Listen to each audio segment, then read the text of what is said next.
સુરત શહેરના ગોળાદરા વિસ્તારમાં સરેઆમ એક યુવકની હત્યા થતા અફરાતફરી મચી ગઈ હતી. હત્યાનું કારણ જૂની અદાવત હોવાનું અનુમાન છે. પોલીસે ઘટના સ્થળે પહોંચી ગુનો નોંધી વધુ તપાસ શરૂ કરી છે. હવે તપાસમાં સામે આવશે કે આ હત્યા પાછળ કોણ છે અને શું છે આ હત્યાનું મૂળ કારણ.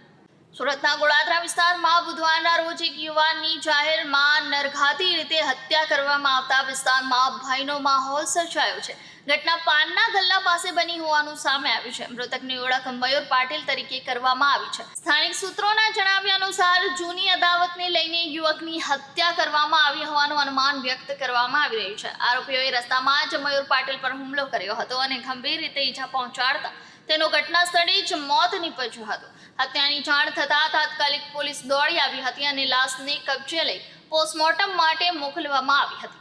પોલીસે ગુનો નોંધી વધુ તપાસ શરૂ કરી છે. ઘટના સ્થળે સ્થાનિક લોકોની ભીડ ઉમટી પડી હતી અને સમગ્ર વિસ્તારમાં ચકચાર મચી ગઈ છે.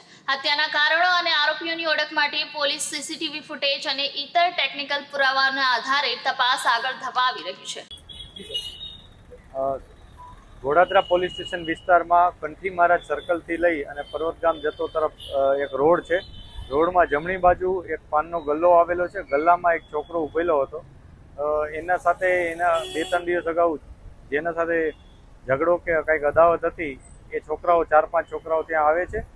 એ 4 છોકરાઓ અંદર આવી અને એના ઉપર એટેક કરે છે. એટેક કરી અને એની હત્યા નિપજાવે છે. એ ઘાયલ છોકરાને જ્યારે હોસ્પિટલ લઈ જવામાં આવે છે ત્યારે ડૉક્ટર મૃત જાહેર કરે છે. આ બાબતને લઈ પોલીસે તરત એક્શનમાં આવી અને જે આરોપીઓ છે એમને આઈડેન્ટિફાઈ કરવાની શરૂઆત કરી દીધી છે. આ ઉપરાંત જે વેપન વપરાયું છે એની પણ અત્યારે તપાસ ચાલુ છે. આઈડેન્ટિફાઈ થયેલા છોકરાઓની પૂછપરછ ચાલુ છે. આ ઉપરાંત ભોગ બનનારની પણ સંપૂર્ણ વિગત મેળવી આગળની તપાસ ચાલુ કરવામાં આવી છે.